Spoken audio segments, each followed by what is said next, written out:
महाराज बंधा हुआ आग से जल करके जिंदा जला दिया, समाप्त कर दिया। धुंधकाली समाप्त हो गया, प्रेत हो गया। जितना धन था बेश्याएं लेकर के भाग गई। गोकर्ण जी महाराज को जब पता चला कि तुम्हारा भाई धुंधकाली खत्म हो गया, तो महाराज इन्होंने कहा गया में जाकर के श्राद्ध किया, तर्पण किया, लेकिन फिर भी तरन तारण नहीं। गोकर्ण जी महाराज घर में आए, आकर के अपने घर में जब रुके तो देखा कि ये रात को प्रेत के रूप में दिखाई पड़ा। कभी भैंसा बन जाता है, कभी बकरा बन जाता है, कभी छोटा बन जाता है, कभी बड़े रूप में दर्शन देता। गोकर्ण जी महाराज निकल करके आए, हाथ में जल लिया और जल लेकर के महाराज गायत्री का आवाहन किया। जैसे ही जल छोड़ा, वास्तविक रूप में प्रकट हो गया। कौन हो तुम? कहा मैं तुम्हारा भाई धुंधकाली। अरे भैया, मैंने तो तुम्हारे लिए गया में श्राद्ध किया, लेकिन तुम्हारा मोक्ष क्यों नहीं हुआ? धुंधकाली ने कहा भैया, मैंने इतने अपराध किए हैं कि मेरे अपराधों का मोक्ष कैसे हो सकता है? गोकर्ण जी महाराज ने कहा मैं अवश्य कोई उपाय करूंगा। महाराज गोकर्ण जी ने श्रीमद् भागवत महापुराण का आयोजन किया। धुंधकाली से कहा तुम कथा सुनने आओ। कहा मैं प्रेत योनि में हूं, मैं धरती पर बैठ नहीं सकता। महाराज अगर धरती पर नहीं बैठ सकते हो तो कथा कैसे सुनोगे? तब 7 गांठ का बांस मंगाया गया और 7 गांठ के बांस को ला करके महाराज बांधा गया। कहा गया तुम इस गांठ में बैठ करके, बांस की जो गांठ होती है उसके अंदर हवा का प्रवेश नहीं। धुंधकाली बांस में बैठ गया। पहले दिन पहली गांठ फटी, दूसरे दिन दूसरी, तीसरे दिन तीसरी। 7 दिन की जैसे ही कथा पूरी हुई, साप्ताहिक ज्ञान यज्ञ पूरा हुआ। महाराज 7 गांठें फट गई और धुंधकाली के लिए विमान आया। विमान में धुंधकाली को बैठ करके महाराज स्वर्ग जाने के लिए अग्रसर किया गया। इस जगह एक प्रश्न किया गया। सूत जी महाराज कहते हैं महाराज कथा सबने सुनी, जितने लोग बैठे थे सबने कथा सुनी, लेकिन विमान केवल महाराज धुंधकाली के लिए ही क्यों आया? विमान केवल धुंधकाली के लिए ही क्यों आया? जब सबने कथा सुनी थी तो महाराज सबको विमान में बैठ करके भगवान के धाम जाना चाहिए, लेकिन क्यों? तो कहा जो कथा तो सब लोग सुनने के लिए आए, लेकिन श्रोता जो 3 प्रकार के होते हैं, आप लोग ये समझ लेना, श्रोता एक प्रकार का नहीं होता, 3 प्रकार का। कौन? एक तो है श्रोता, और दूसरे है सोता, और तीसरे है सरौता। तीनों लोग समाज में हैं। श्रोता आए तो भगवान की कथा बड़े ध्यान से सुनेंगे, और दूसरे होते सोता, महाराज उड़क गए, ऊपर के सो गए। और तीसरे होते सरौता, कथा चालू हुई और उनने बातचीत करना शुरू की। क्या करें यार भैया, पिसिया में पानी लगा के आए हैं, 4-6 दिन बाद कटाई को टाइम आ जाए, मटरा कट रहा टाइम नहीं मिलो, लेकिन जबरदस्ती का क्या करें, कथा में आने पड़ो। तो मेरे कहने का भाव ये है कि सरौता और सोता को भगवान नहीं भेजते हैं। जो सच्चा श्रोता होता है, जिसके निमित्त से कथा होती है, महाराज उसी को तो परम धाम मिलता है। जैसे राजा परीक्षित जी को सुखदेव जी महाराज ने कथा सुनाई तो केवल राजा परीक्षित को परम धाम मिला, और इधर महाराज गोकर्ण जी ने वही कथा धुंधकाली के नाम से धुंधकाली को सुनाई तो धुंधकाली को परम धाम की प्राप्ति हुई। बोलो गोकर्ण भगवान की, बोलो भागवत भगवान की। अरे श्री राधे राधे बोल प्यारे, जीवन थोड़ा मिला। श्री राधे राधे बोल प्यारे, जीवन थोड़ा मिला।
परिवार का महाराज कल्याण हुआ। गोकर्ण जी महाराज ने धुंधकाली जैसे अत्याचारी को भी आज भागवत की कृपा से, भागवत महापुराण की कृपा से महाराज मुक्ति प्राप्त हो गई। नारद जी महाराज परम प्रसन्न हुए। ज्ञान वैराग्य और भक्ति, महाराज ज्ञान वैराग्य पुनः अपनी अवस्था में आ गए।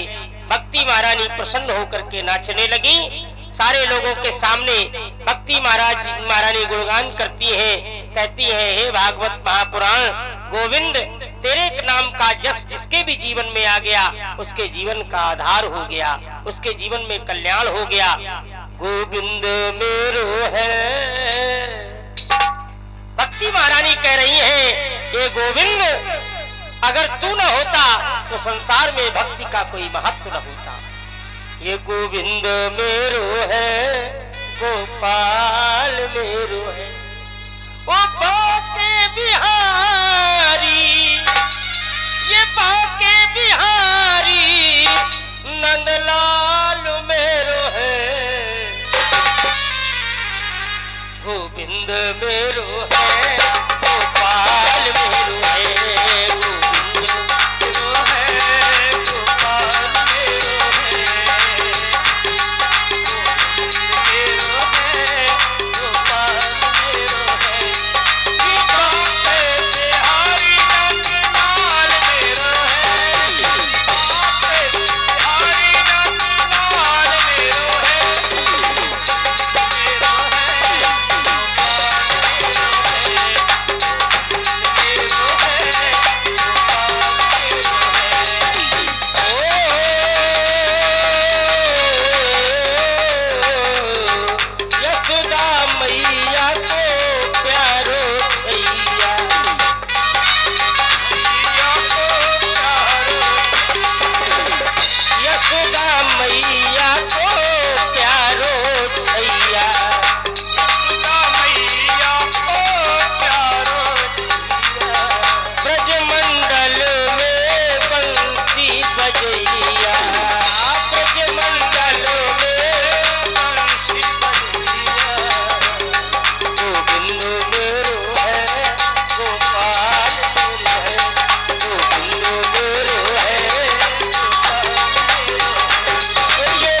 है,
जयकार हो रहा है।